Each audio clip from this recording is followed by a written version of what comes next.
Here, please take it. You're shaking and it's only getting colder. Reinhold said it the way she said most things that mattered, quickly, before she could talk herself out of it. She was already pulling her arms from the coat sleeves as she said it.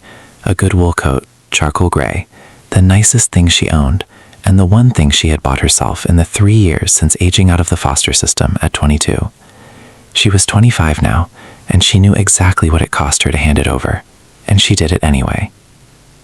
The man sitting on the bench outside Aldenmore Station was 33 years old and shivering in a light jacket that was entirely wrong for a November evening. He had his collar up and his hands pressed between his knees, and he was looking at the ground with the patient, inward stillness of someone who has decided to simply endure what cannot be changed. He looked up when she had the coat out. His eyes were dark and careful, and held a quality she couldn't name. Not quite surprise, not quite distance. Something older than either. "I can't take your coat," he said. "You can," she said. "I live 2 blocks from here, and I walk fast." She pressed it gently into his hands. "Please." He held it for a moment without putting it on, as if deciding whether to believe the gesture was real.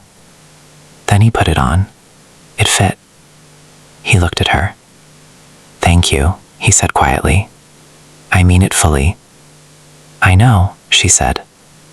And she turned and walked the 2 blocks home in her sweater, arms crossed against the cold, feeling the specific satisfaction of a person who has given something real and does not regret it. Reinhold had grown up in 4 different foster homes across 2 counties, none of them unkind, none of them hers. She had aged out into a world that offered her a pamphlet and a bus pass, and the expectation that she would figure out the rest. She had. She worked as a data entry specialist for a small insurance firm, rented a studio apartment on Clover Street, and had built around herself a life that was quiet and honest and entirely her own. She had no family, no safety net, and a deep, practiced instinct for the cold, the physical kind and the other kind, that made her constitutively unable to walk past someone shivering on a bench. His name was Jasper Wren. He was 33 years old, and he lived, though Wren did not know this, in the large house at the end of Clover Street, the one with the stone walls and the iron gate, and the lights that were always off except for one upstairs window. The neighbors speculated about him in the way neighbors speculate about houses that keep their curtains drawn. Nobody knew him. He had moved in 4 years ago after his company went fully remote, and he had decided, without fully understanding why, that he needed to stop being the kind of person who was always somewhere and start being somewhere specific. He was not reclusive by nature. He was reclusive by grief.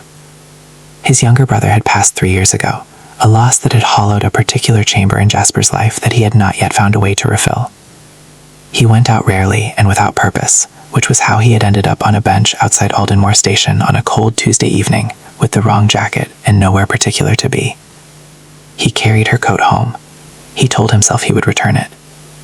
What he didn't expect was to recognize her the following morning. He was at his upstairs window. His habit was coffee at the window before the day had demands, when he saw her walking down Clover Street in her sweater and a scarf, moving quickly, heading toward the bus stop. She lived on his street. She had given him her coat and walked home in the November cold, and she lived 2 blocks from his house, and he had been her neighbor for 4 years and had never once noticed her. He left the coat on her doorstep that afternoon with a note, "Returned with gratitude, J."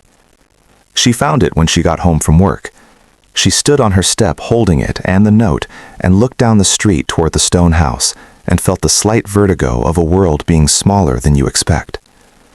She knocked on his door the following evening. He answered, looking genuinely surprised. She held up the coat. "You left this." "I returned it," he said. "It's yours." "I know it's mine," she said. "I just wanted to say you didn't have to leave it without knocking." He looked at her for a moment. Then he stepped back and opened the door wider. An invitation that cost him something, she could tell, but that he extended with intention. They talked for an hour at his kitchen table. He learned she was his neighbor. She learned his name, and that the house had been quieter than it looked, and that he had not had a real conversation with someone in his immediate world in longer than he could comfortably admit. She told him she had grown up without a fixed place, and had therefore made every place she lived as fixed as possible. He told her he had grown up with everything in place, and then lost the most important part of it, and hadn't known what to do with the structure that remained. They recognized each other in the way of people who have arrived at similar places by completely different roads. What Wren didn't know, what surfaced slowly over the following weeks, was that Jasper Wren's company was Wren Analytics, a data intelligence firm that had become, in the 8 years since he'd founded it, one of the most quietly significant firms in its space. He had no interest in being known for it. He ran it entirely remotely, kept a small trusted team, and had specifically avoided the kind of profile that would make him recognizable. He was, by any standard measure, significantly wealthy and entirely unbothered by it in either direction.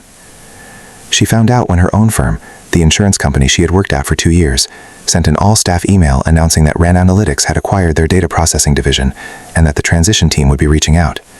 She stared at the company name for a long time. When she saw him the following Saturday, they had developed a quiet habit of coffee on his porch on weekend mornings, unhurried and without agenda. She looked at him and said simply, "Wren Analytics." He met her eyes. "Yes. You own my company now." "Effectively." "The division," he said carefully. "And I had no idea where you worked until this week." She believed him. She knew him well enough by then to know when he was being precise, and when he was being evasive, and this was precision. "What happens to the jobs?" she asked.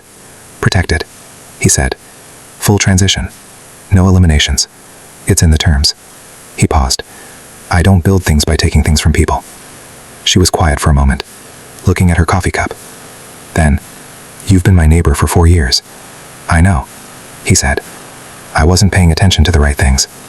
She looked at him. "Neither was I," she said, "until a bench and a coat. They built something from that.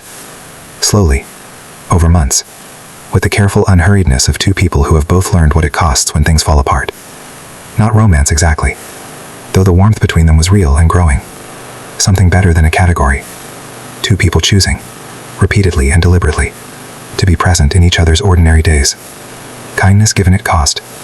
A coat on a cold evening. Nothing held back. As a way of finding its way to the right door. Not as reward. As recognition. The world is smaller and more woven than we know. And the simple act of seeing someone shivering and deciding to do something about it is how most of the best things begin. Give your coat. Walk home in the cold. It's always worth it. If this story touched your heart, please like, share, subscribe, and comment. Let's spread more stories of kindness and hope together.